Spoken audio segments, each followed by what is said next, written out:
नमस्कार, आप देख रहे हैं हिंदुस्तान मेल न्यूज और आइए रुक करते हैं आज की खबरों की ओर। इंदौर में यदि बच्चों ने किया अपराध तो परिजन पर होगी कार्रवाई। पुलिस द्वारा नया सवेरा नई शुरुआत के नाम से अभियान शुरू किया गया। हरियाली महोत्सव 2016 भुगतान का इंतजार, 32,676 पौधों की आपूर्ति, 6.5 लाख का बकाया। बस चालक की लापरवाही से बुजुर्ग की गई जान, सीसीटीवी में कैद हुई घटना। बाणगंगा थाना क्षेत्र के अरविंदों के नजदीक का है मामला। पत्नी ने खाया जहरीला पदार्थ तो वहीं पति ने बंदूक से की खुदकुशी। बाणगंगा थाना क्षेत्र स्थित गणेश धाम का है मामला। स्कीम नंबर 140 के रहवासियों ने शराब दुकान हटाने की मांग। शराबियों की अभद्रता से परेशान महिलाएं। शहर में चोरी के वाहन का पेट्रोल हुआ खत्म तो दूसरा वाहन चोरी कर फरार हो गए। पलासिया थाना क्षेत्र के विनोबा नगर की है वारदात। इंदौर में किराए के फ्लैट से पकड़ाई ऑनलाइन सट्टा गैंग।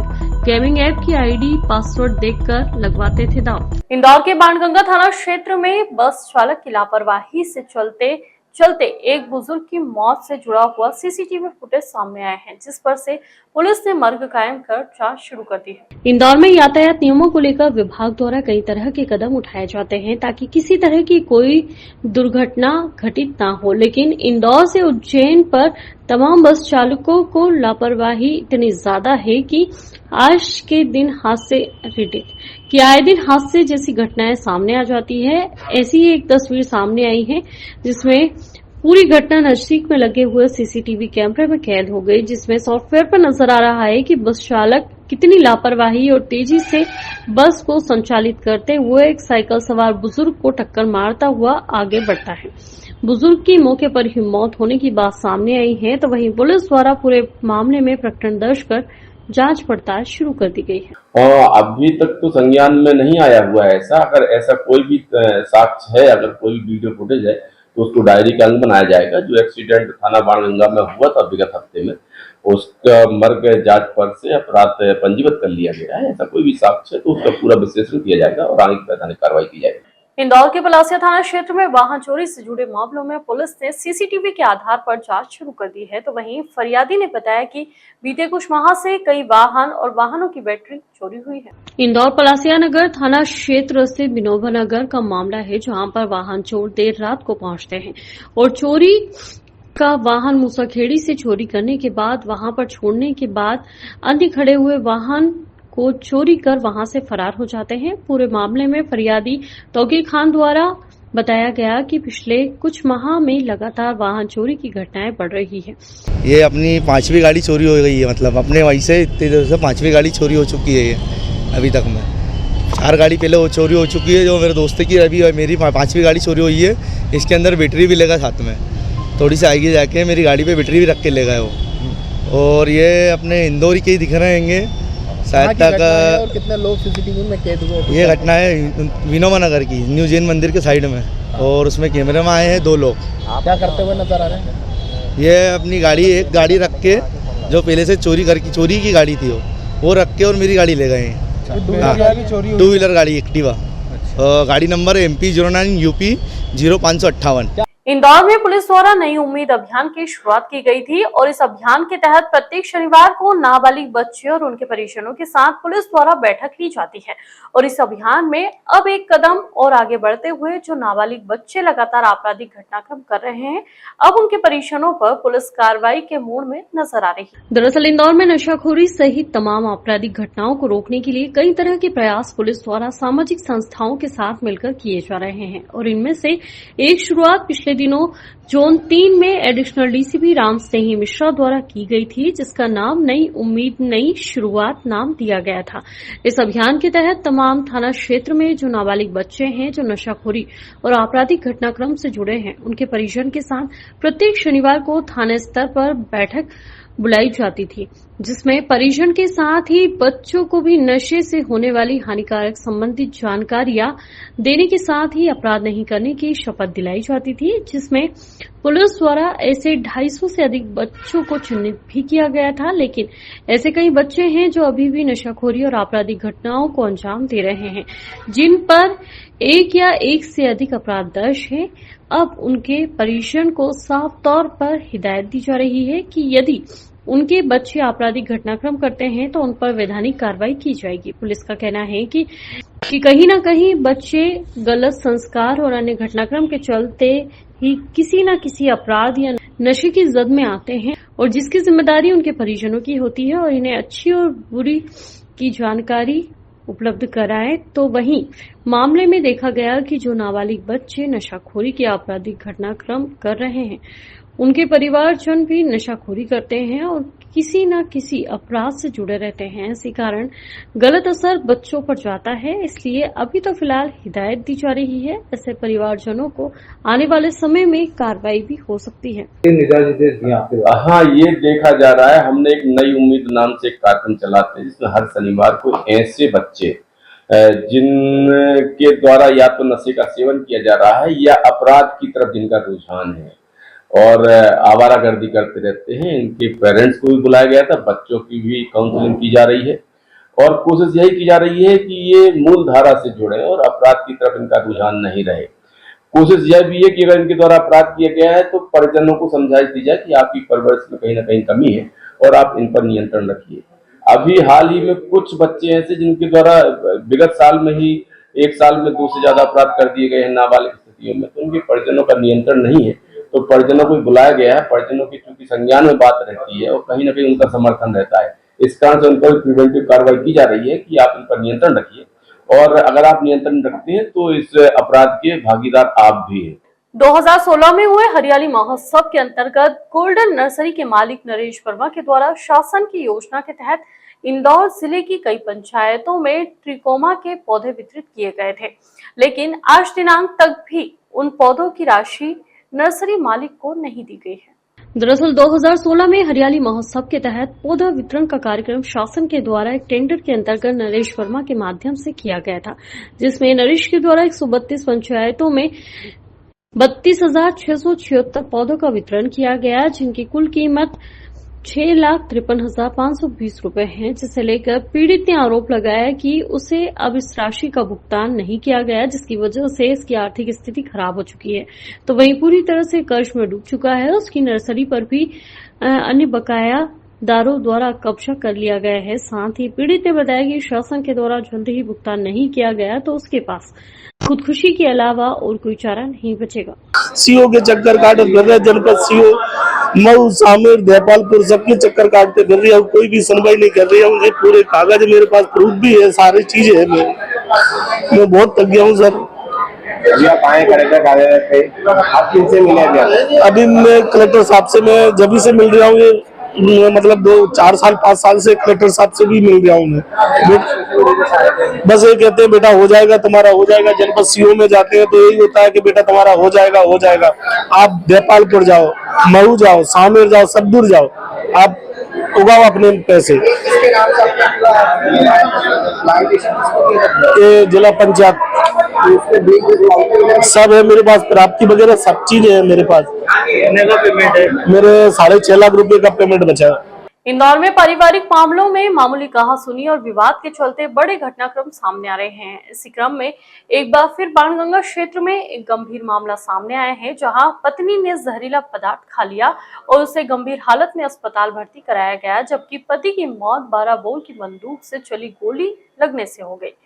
इस पूरे घटनाक्रम में पुलिस ने जांच पड़ताल शुरू कर दी है और परिजनों के बयान दर्ज किए जा रहे हैं। पूरे मामले में जानकारी देते हुए एडिशनल डीसीपी राम सिंह मिश्रा द्वारा बताया गया है कि बीना से आकर एक परिवार बाणगंगा क्षेत्र स्थित गणेश धाम कॉलोनी में रहने लगा था, जहां पर अजब राजपूत और उसकी पत्नी बबीता और 2 बेटे रहते थे, जिसमें से बड़ा बेटा अभी उनके पैतृक गांव बीना गया हुआ था, तो वहीं छोटा बेटा शुभम फैक्ट्री में काम पर गया हुआ था। बताया जा रहा है कि गाली की आवाज सुनने के बाद आसपास के लोग वहां पहुंचे और उनके बेटे को और पुलिस को सूचना दी। घर के अंदर जाकर देखा तो अजब राजपूत मृतक अवस्था में कमरे में था। बताया जा रहा है कि स्वयं ने बंदूक की गोली से वार किया और मृत्यु हो गई। तो वहीं मृतक की पत्नी बबीता द्वारा जहरीला पदार्थ खाने की बात सामने आ रही है, जिन्हें अस्पताल में भर्ती कराया गया। परिवार मूल रूप से बीना का रहने वाला है और कामकाज को लेकर इंदौर में रहता था। फिलहाल पति पत्नी किस तरह का विवाद था, इस बात की पुष्टि अभी नहीं हो पाई है। तो वहीं बताया जा रहा है कि बंदूक से मृतक ने गोली चलाई वह उन्हीं के पिता की लाइसेंसधारी बंदूक है। मिस्टर अजब सिंह है, उनके द्वारा आत्मघाती कदम उठाया गया है। उनके पिता के नाम पे जो लाइसेंसी बंदूक है उसके द्वारा उनके द्वारा फायर खोल करके और आत्महत्या की गई। उनकी पत्नी जो विनीता है उनके द्वारा जहर लिया गया है, जो अभी डॉक्टरों की निगरानी में है और इस पर से मर्ग कायम कर लिया गया है। सारे साक्ष्यों को तलाशा जा रहा है कि इन परिस्थितियों में इनके द्वारा ऐसा आत्मघाती कदम उठाया गया है। कलेक्टर कार्यालय में जन सुनवाई के दौरान बहुत से आवेदन आए जिसमें अवैध रूप से शराब की दुकानों का संचालन किया जा रहा है, जिसमें रहवासियों को हो रही परेशानी को लेकर कलेक्टर कार्यालय पर स्कीम नंबर 140 रहवासियों ने कलेक्टर कार्यालय में आवेदन दिया और उन्होंने बताया कि शराब के संचालन से रहवासियों को बहुत परेशानियों का सामना करना पड़ रहा है। दरअसल शराबियों द्वारा महिलाओं के साथ अभद्रता और बहुत सी परेशानियों का सामना करना पड़ता है। इसी को लेकर रहवासियों का कहना है कि शराब की दुकान यह वास एरिया में होनी चाहिए, तो वहीं शराब की दुकान कॉलोनी के अंदर संचालित पिछले 1 वर्ष से हो रही है, जिसमें रहवासियों का कहना है कि क्षेत्र विधायक महेंद्र हार्डिया से भी इस विषय पर चर्चा की गई तो उन्होंने भी उन्हें आश्वासन दिया कि शराब की दुकान को हटाया जाएगा। अपर कलेक्टर रोशन राय ने उन्हें आश्वासन दिया था कि जांच की जाएगी और उचित कार्रवाई की जाएगी। देखिए, उनका आवेदन प्राप्त हुआ है। इस आवेदन को हमने परीक्षण के लिए एसी एक्साइज को भेजा है। किन परिस्थितियों में वो दुकान है, क्या नियम है, अगर नियमों का पालन हो रहा है नहीं हो रहा है, उन स्थिति को जांच करने के लिए एसी एक्साइज को भेजा गया। स्कीम नंबर 140 के पास में एक सिद्धार्थ नगर रहवासी कॉलोनी है। वहाँ पर शराब की दुकान पिछले 1 साल से खुली हुई है। हम लोगों के वहाँ पर प्लाट है, वहाँ पर हम मकान नहीं बना पा रहे हैं क्योंकि शराब पीने वाले जो है पूरे रोड पर घेर कर खड़े हो जाते हैं, शराब पीते हैं। जैसे कोई खुली मधुशाला लगी हुई है, महिलाओं बच्चों का निकलना मुश्किल हो रहा है, तो मकान कैसे बनाए। हमारा कलेक्टर साहब से यही निवेदन है कि वो इस शराब की दुकान को वहाँ से अन्यंत्र हटाए, क्योंकि रहवासी कॉलोनी में शराब की दुकान नहीं लग सकती है। संबंधित थाने में आपने शिकायत करी है? संबंधित थाने में शिकायत की है, कोई सुनवाई नहीं हुई है। इंदौर के सहयोगितागंज थाना क्षेत्र में क्राइम ब्रांच ने एक बिल्डिंग में छापे मारकर ऑनलाइन सट्टा संचालित कर रहे 6 युवकों को गिरफ्तार किया है। आरोपियों के पास से 29 मोबाइल, लैपटॉप और 2 कंप्यूटर सीपीयू बरामद किए गए हैं। वे ऑनलाइन गेमिंग ऐप के जरिए लोगों को सट्टे में फंसाकर उनसे पैसा कमाते थे। देर रात सभी आरोपितों को थाने लेकर पूछताछ की गई। बता दें, क्राइम ब्रांच की टीम ने छावनी मैदान स्थित विकास तिवारी की बिल्डिंग के दूसरे फ्लोर पर छापा मारा, जहां से हिमांशु, रविंद्र, विवेक, अमित कुमार, कृष्ण कुमार, कन्हैया को गिरफ्तार किया है। मुख्य आरोपी हिमांशु ने कुछ महीने पहले यह फ्लैट किराए पर लिया था और यहां से ऑनलाइन सट्टा ऐप का संचालन कर रहा था। आरोपी हब ऐप नामक वेबसाइट के जरिए लोगों से दाव लगवाते थे। वे ग्राहकों को आईडी और पासवर्ड उपलब्ध कराते थे और बदले में उनसे पैसे ट्रांसफर करवाते थे। पुलिस को इनके पास से हब वेबसाइट की आईडी भी मिली है, जो कि किसी अन्य राज्य से संचालित हो रही थी। आरोपियों ने कबूला कि वे लगभग 1 साल से इस अवैध कारोबार को चला रहे थे। नहीं, ये लोग शिफ्टों में सट्टे का काम कर रहे थे। 24 घंटे इनके ऑनलाइन ये काम चल रहा था और ये कुछ लोग उसमें से वहीं सो जाते थे, कुछ लोग जगते रहते थे। कैसे लगाते हैं ये लोग, कैसे अब ये अपना नंबर दे देते थे लोगों को, ये ऑनलाइन अपना ऐप उपलब्ध कराते थे। फिर ऑनलाइन ऐप में जब आप अंदर घुसेंगे तो उसमें वो पूछता है कि कौन सा गेम खेलना है। फिर उस गेम में कुछ पॉइंट्स होते थे, उस पॉइंट को ये लोग उस पॉइंट को ये खरीदते थे। फिर उसमें कुछ अपना बेट लगाते थे। अगर बेट में ये जीतते थे तो ये जो सट्टा देने वाले हुए उनको नुकसान होता था, और जब वो हारते थे तो इनको फायदा होता था। इस तरह से ये इन्होंने बताया आरोपियों के बारे में पूछताछ में। इंदौर में एनजीओ के सम्मान के साथ हुआ समापन। एनजीओ सेवा सप्ताह मध्य प्रदेश एनजीओ महासंघ के नेतृत्व में सेवा सप्ताह के अंतिम दिन श्री रघुवंशी जी ने सेवा सप्ताह का समापन किया। आज हम सभी समाज सेवी संस्थाओं को उनके नाम और उनके काम से जानते हैं। महासंघ ने पहली बार इंदौर जिले में एनजीओ सेवा सप्ताह का आयोजन किया। इस सेवा सप्ताह में 7 दिन अलग अलग गतिविधियां इंदौर के बाबर चौराहा स्थित आनंद मोहन माथुर सभागृह में किया गया। इस सेवा सप्ताह में 700 से भी अधिक संख्या में एनजीओ और उनके सदस्य सम्मिलित हुए। सम्मान समारोह में करीब 60 उत्कृष्ट एनजीओ को उनके द्वारा किए गए उत्कृष्ट सेवा कार्य के लिए सम्मानित किया। इस कार्यक्रम में मुख्य अतिथि के रूप में मध्य प्रदेश शासन के एनजीओ प्रकोष्ठ के मंत्री श्री राम रघुवंशी जी सम्मिलित हुए, जिन्होंने सभी एनजीओ को उनके द्वारा किए गए उत्कृष्ट कार्यों के लिए बधाई दी एवं सम्मान किया। और इसी क्रम में उन्होंने केंद्र सरकार द्वारा प्रस्तावित वन नेशन वन इलेक्शन के बारे में वहां मौजूद सदस्यों को बताया। श्री रघुवंशी जी ने बताया कि सभी एनजीओ मध्य प्रदेश एनजीओ महासंघ के माध्यम से एक हो गए हैं और शीघ्र ही समाज में कोई बड़ा बदलाव लाएंगे। रघुवंशी जी के अनुसार यह एक ऐसी दूसरी सरकार है जो जमीनी स्तर पर कार्य करती है। इस कार्यक्रम के अध्यक्ष श्री रघुवंशी जी ने एनजीओ के द्वारा किए गए कार्यों को देश के प्रधानमंत्री माननीय नरेंद्र मोदी और मध्य प्रदेश शासन के मुख्यमंत्री डॉक्टर मोहन यादव तक पहुंचाने की बात कही और भविष्य में इसके लिए एक अलग विभाग बनाने का आश्वासन दिया। मध्य प्रदेश एनजीओ महासंघ द्वारा यह आयोजित कार्यक्रम जिसके के अध्यक्ष भाई शशि सातपुते जी और इस समारोह में मुख्य अतिथि के रूप में उपस्थित हमारे श्री राम रघुवंशी जी और राहुल जी और अन्य सभी पदाधिकारी इस महासंघ के बधाई के पात्र हैं कि उन्होंने मध्य प्रदेश एनजीओ महासंघ के माध्यम से विभिन्न जो एनजीओ हैं जो सेवा का कार्य कर रहे हैं समाज के बीच में, उन सबको एकत्रित करके पूरे सप्ताह वो वृक्षारोपण का कार्यक्रम हो, इंदौर में स्वच्छता का कार्यक्रम हो, नदी स्वच्छता का कार्यक्रम हो। कि हमने इन 7 दिनों में क्या क्या कार्य किए। आप सभी पत्रकार बंधु का आभार जिसने हमारी इस पूरे यात्रा की कवरेज भी की। आज हमने इसका समापन रखा है जिसमें हमारे प्रदेश के एनजीओ प्रकोष्ठ से अध्यक्ष श्री राम भैया हमारे भोपाल से आए, हमारे इंदौर के सांसद शंकर लालवानी जी, हमारे पूर्व मंत्री योगेश महन जी और हमने इंदौर के करीब 70 एनजीओ को सम्मानित किया, साथ में 200 से भी अधिक वॉलंटियर को सम्मानित किया। इंदौर के जावरा कंपाउंड स्थित भाजपा कार्यालय में महिला मोर्चा द्वारा फाग उत्सव का आयोजन किया गया। महोत्सव में विधायक उषा ठाकुर और भाजपा नगर अध्यक्ष सुमित मिश्रा सहित कई पदाधिकारी शामिल हुए। महिलाओं ने एक दूसरे को गुलाल लगाकर होली की बधाई दी। इसके साथ ही होली के गानों पर झूमकर नृत्य किया। बता दें, महिला मोर्चा की नगर अध्यक्ष शैलजा मिश्रा ने बताया कि हर वर्ष की तरह इस वर्ष भी भाजपा कार्यालय में फाग उत्सव का आयोजन महिला मोर्चा द्वारा किया गया है। इस त्योहार को मनाने के लिए सभी बहनों को बेसब्री से इंतजार रहता है। रंगों का त्योहार सभी को मिलाने का कार्य करता है। अंतर्राष्ट्रीय महिला दिवस उपलक्ष्य पर विभिन्न क्षेत्रों में उत्कृष्ट कार्य करने वाली महिलाओं का सम्मान किया गया। फाग उत्सव में शामिल होने पहुंची विधायक उषा ठाकुर ने कहा, भारतीय जनता पार्टी महिला सशक्तिकरण के लिए कार्य कर रही है। इससे महिलाओं के चेहरे पर एक अलग ही खुशी दिखाई दे रही है। मातृशक्ति देश की आधी आबादी है।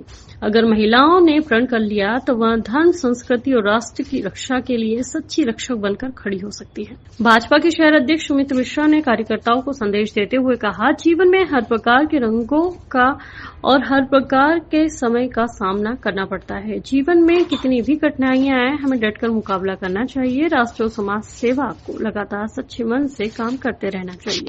आज हमारी जितनी भी नगर की पदाधिकारी बहनें थी, हमारी मंडल की बहनें थी, हमारी पार्षद बहनें थी, सभी ने खूब उत्साह के साथ फाग में हिस्सा लिया। इंदौर महानगर के अध्यक्ष शैलजा जी मिश्रा जी के नेतृत्व में महिला मोर्चा ने फाग उत्सव और महिला दिवस 8 मार्च के तत्वाधान में समाज सेवी बहनों का सम्मान किया और रंग और मस्ती का आलम आप देखिए।